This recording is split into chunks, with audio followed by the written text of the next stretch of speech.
Ipinagtanggol ni Pangulong Noynoy Aquino ang K-12 program ng DepEd at nagpatutsyada pa sa mga kritiko nito. May ulat on the spot si Teresa Andrada. Tere? Rafi, binuweltahan ni Pangulong Aquino ang mga kumukontra sa implementasyon ng K-12 program ng Department of Education. Ang Pangulo ang panauhing pandangal sa selebrasyon ng ika-2 taong implementasyon ng K-12 ngayong araw.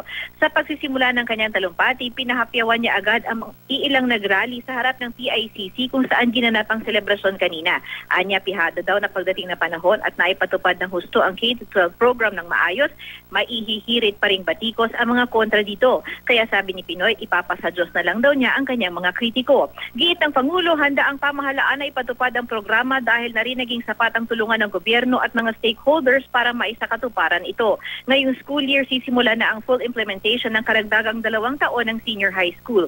Ayon sa Pangulo, sa lumang sistema na 10-year education program, tila manggang hinog sa pilit o kinalburo ang mga estudyante. Pilit na isinisiksik ang mga kaalaman na dapat matutunan at ito ang nais daw baguhin ng K-12 program. Sa 12-year education system, pinahihinog-an niya ang mga estudyante para ma-absorb nila ang mga dapat nilang malaman at matutuhan. Dahil 2-track ang pwedeng pagpilian, may pagkakataon daw masanay ang mga estudyante sa skills na kanilang gusto. Mahalagang tulong para makahanap sila ng trabaho kapag nagtapos. Anya, dahil 12 years na ang education system ay magiging globally competitive na rin ang ating mga estudyante. Ibig na isipin daw na pabigat ang karagdagang 2 taon sa senior high school, dapat ituring itong pagkakataon para makakuha ng mas magandang trabaho pagdating ng panahon ang mga estudyante. Tiniyak rin ng Pangulo na tinututukan ng pamahalaan ang mga guro na maapektuhan dahil sa K-12 program.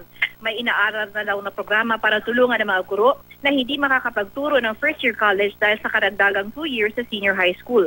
Pwede raw sila magturo dito o di kaya naman ay gamitin ng 2 taon para tapusin ang kanilang doctorate degrees.